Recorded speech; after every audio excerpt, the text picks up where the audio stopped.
Hello, my dear children. The next ratio which we are going to discuss today is the solvency ratio. Before that, let us have a review of previous class.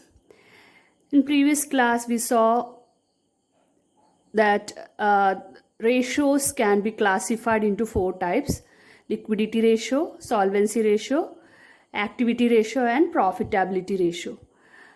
We have discussed liquidity ratio and we have also done some problems related to current ratio and quick ratio. Now, solvency ratio. In solvency ratio, there are four types of ratios. The first one is debt to equity ratio. Second one is total asset to debt ratio. Third one is proprietary ratio. And the fourth one is interest coverage ratio.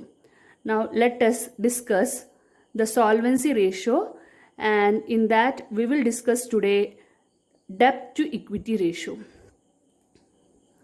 Now what is solvency? Solvency is also known as long-term solvency ratio.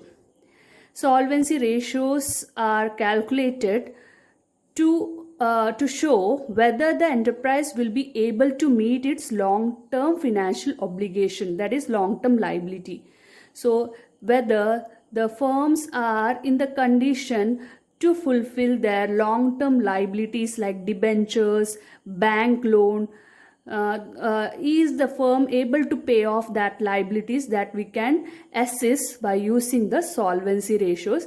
And these are the four solvency ratios: debt to equity ratio, total asset to debt ratio, proprietary ratio, interest coverage ratio. Now let us discuss the first ratio, that is debt to equity ratio. So the formula to calculate debt to equity ratio is debt divided by equity, that is shareholders fund. So it is also expressed in the pure form, and the ideal ratio is, that is 2:1. Then a debt means what? What is debt? Debt here represent the long-term borrowings. So long-term borrowings plus long-term provision together is known as debt. So all the items under non-current liabilities are termed as debt. There is one more formula to calculate the debt, that is total debt minus current liability, otherwise capital employed minus equity. So according to the question given to us, we have to decide which formula are we supposed to use. Okay, so next is equity or shareholders fund. Now what is equity and shareholders fund? That is capital plus reserve and surplus. So just look into the balance sheet, children. Here shareholders fund means share capital, reserves and surplus. Surplus means profit or loss. So these three items will be added together to get the equity, that is shareholders fund. And debt means what? Debt is non-current liability, that means long-term borrowings and long-term provision together. Okay. Now let us move to a problem. Here you are asked to calculate debt to equity ratio. So what is the first thing you have to do? Write down the name of the ratio which you have to calculate, debt to equity ratio, then write down the formula, debt divided by equity, that is shareholders fund. Remember, each steps have marks. So debt to equity ratio, debt by equity, that is shareholders fund. Then write down debt. What are the items which is shown in this question as debt? So they are debentures. Debentures are long-term borrowings. So debentures plus long-term provision. Outstanding expenses is not a non-current liability, it's a current liability. So only these two items will be included. Write down the amount of 75,000 and 25,000, add that together, and then we will get the debt, that is this part of the answer, 1 lakh. Now what is equity or shareholders fund? Look into the question. What is given as equity to you? I have already explained previous That balance sheet, we have seen that share capital, general reserve and surplus are the three items which we have to add here. So adding those three items, you will get 1,75,000. Substitute those figures in the formulas and then you will get the answer. This is your final answer. So each of these steps carries the marks. Let us move to the next problem. Here debt to equity ratio you have to compute. You can see writing the formula debt by equity, that is shareholders fund. Debt is given your long term borrowing and provision itself. So add up that amount, you will get 6 lakh, that is 5 lakh plus 1 lakh.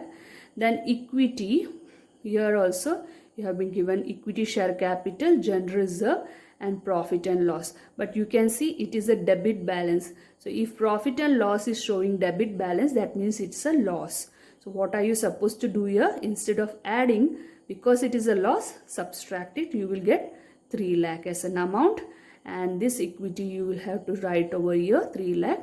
Dividing, you can simplify it. You will get the ratio 2:1. Now next next problem. From the following information, compute debt to equity ratio, and these informations are given to you. Debt by equity formula have been written here.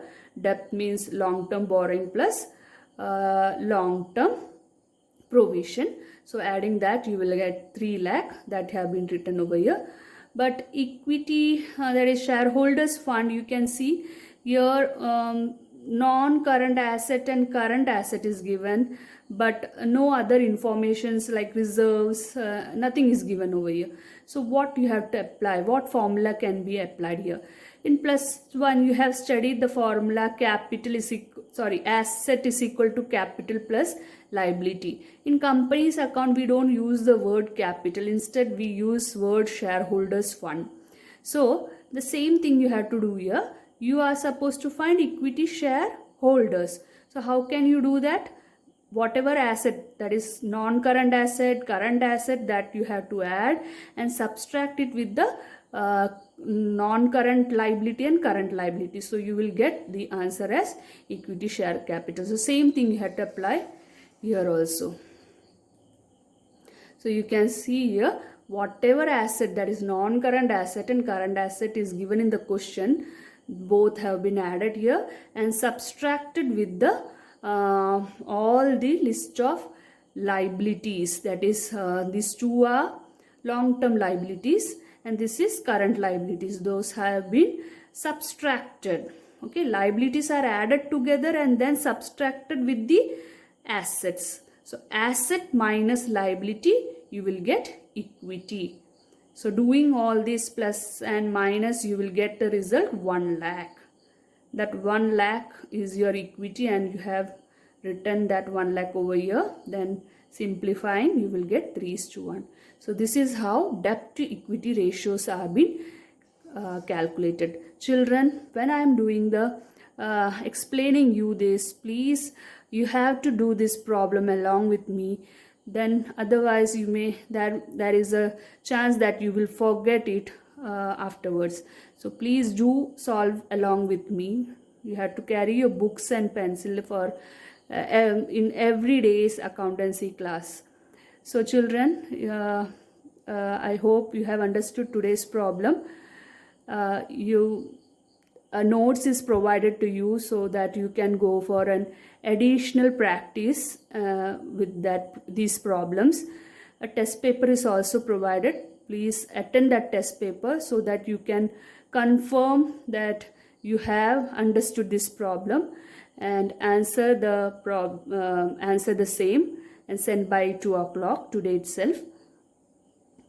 So this is all for today's class. Meet you in the next class. Thank you.